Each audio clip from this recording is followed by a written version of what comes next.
भारतीय जनता पक्षाला यात पडण्याचं कारण नाही.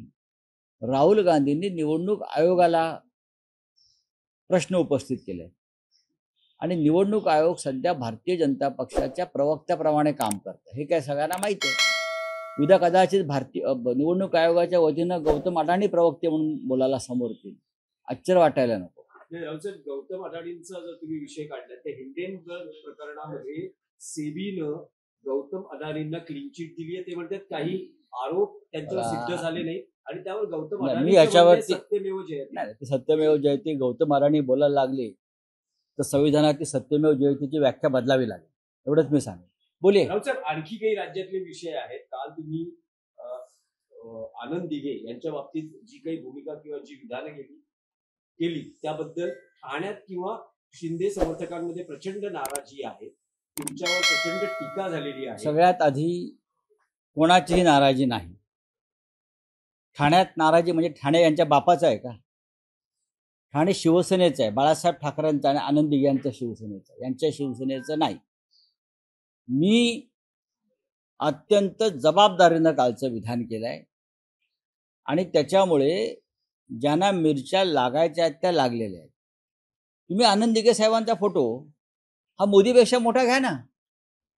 हा मोदीला मोठं ठरवून किंवा बाळासाहेब ठाकरेंना छोटं ठरवून तुम्ही जे काय करताय ही भारतीय जनता पक्षाची एक रणनीती आहे. बाळासाहेब ठाकरेंचं नेतृत्व खुजं करायचं या महाराष्ट्रात आणि देशामध्ये.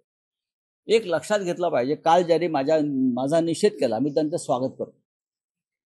हे कोण आहेत? हे सगळे गद्दार आहेत. हे सगळे एक नंबरचे शिवसेनेतून बाहेर पडलेले गद्दार आहेत. गद्दारांनी निष्ठावंत, देशभक्त आणि महाराष्ट्र धर्माचं पालन करणाऱ्या धर्मवीर आनंद दिघे यांचं नाव घ्यायचं त्यांना अधिकार नाही. बाकी सोडूनच द्या. हे त्यांच्या नावाचं राजकारण करतात. आनंद दिघ्यांनी आमच्या कधी शिवसेना विकली नाही. व्यापाऱ्यांना, बिल्डरांना, शहा, मोदी यांच्यासारख्या राजकीय व्यापाऱ्यांच्या पायावर आनंद दिघ्यांनी कधी शिवसेना ठेवली नाही. आनंद दिघ्यांवरती अनेक संकट आली, त्यांना टाळाही लावला, म्हणून ते शेपूट घालून त्यांनी पक्षांतर केलं नाही. गांडूसारखं हे जे स्वतःला दिघ्यांचे शिष्य वगैरे समजतायत ना, त्यांनी कधीही आनंद दिघे साहेबांनी त्यांच्याने आमचे सगळ्यांचे संबंध होते चांगले. हे कालची पोरं आहेत सगळी. हा, हे बाहेर उभे राहणारे रस्त्यावरची पोरं आहेत सगळी. ही आता काल आले ना, ते टेमिनेकाच्या बाहेर टपोरी करणारे सगळे पोरं आहेत. त्यांना आतमध्ये प्रवेश नव्हता. आनंद दिघे हे ठाकरे परिवारातले आणि शिवसेना परिवारातले एक महत्वाचे सदस्य आणि घटक होते. ठाकरे परिवाराचा आदेश त्यांनी कधी मोडला नाही. मग ते शिवसेना प्रमुख बाळासाहेब ठाकरे असतील किंवा जेव्हा कार्याध्यक्ष झाले उद्धवजी, त्यानंतर उद्धव ठाकरे असतील, त्यांनी सातत्यानं मातोश्रीशी आपली निष्ठा कायम ठेवली. हे आता जे आहेत नाही स्वतःला शिवसेना म्हणून घेणारे लफंगे आणि चोर, हे धंदे कधी आयुष्यात माननीय आनंद दिघे यांनी कधी केले नाहीत. राऊतसाहेब, तुम्ही टाळाचा उल्लेख केला.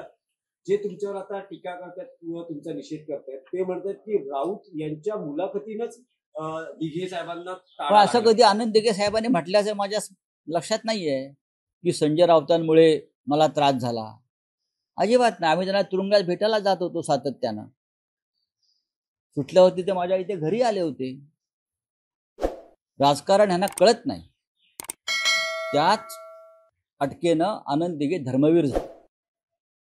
हे काल जी पोरं टोरं आले होते ना, आनंद दिघे यांच्या ज्या आनंद आश्रमात हे लोक बसत आहेत, तो कोणी कोणाच्या नावावर करून घेतलाय ती प्रॉपर्टी, याचा तपास करा. आनंद दिघे साहेबांच्या वेळेला तो एक ट्रस्ट होता.